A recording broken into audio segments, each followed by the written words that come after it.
بسم الله الرحمن الرحيم. الحمد لله خالق الإنس والجان، والصلاة والسلام على النبي العدنان وعلى آله وصحبه ومن تبعهم بإحسان إلى يوم الحشر والنشور والميزان، أما بعد،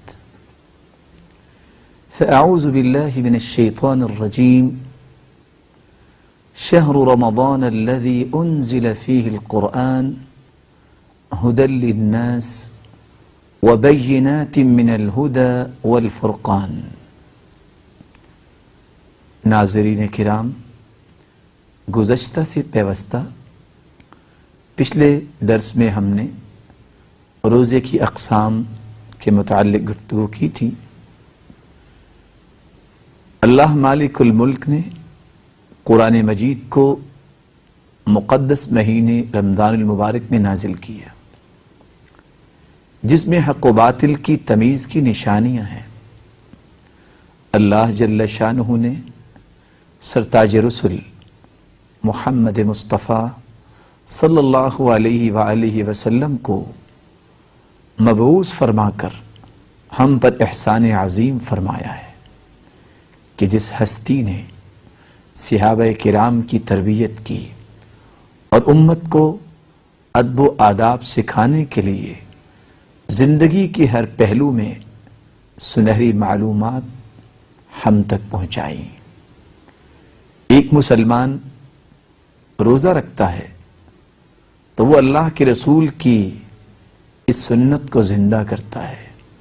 جس طرح روزہ رکھنا عبادت ہے اور عبادت کی قبولیت کے لیے آپ صلی اللہ علیہ وآلہ وسلم کا طریقہ اور سلیقہ ہی اللہ کے ہاں قابل قبول ہے، اسی طرح ان آداب کو بھی ملحوظ خاطر رکھا جائے گا جو آپ صلی اللہ علیہ وآلہ وسلم نے روزہ رکھتے ہوئے، روزہ افطار کرتے ہوئے اور سارا دن گزارتے ہوئے ملحوظ خاطر رکھا.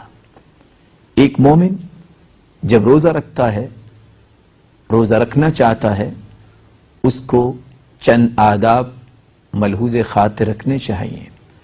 سب سے پہلا ادب، انسان نیت کر کے روزہ رکھے، اور نیت کے متعلق اللہ کے رسول صلی اللہ علیہ وسلم نے فرمایا انما الاعمال بالنیات، اعمال کی قبولیت کا دار و مدار نیتوں پر ہے. اور ابن حجر عسقلانی رحمۃ اللہ علیہ جو صحیح بخاری کی شرح لکھنے والے ہیں بیان کرتے ہیں ان محل النیہ القلب، نیت کا مقام اور محل دل ہے، اس کا زبان کے ساتھ کوئی تعلق نہیں. چنانچہ سیدہ حفصہ رضی اللہ تعالی عنہ بیان کرتی ہیں آپ صلی اللہ علیہ وآلہ وسلم نے فرمایا من لم يجمع الصيام قبل الفجر فلا صيام له.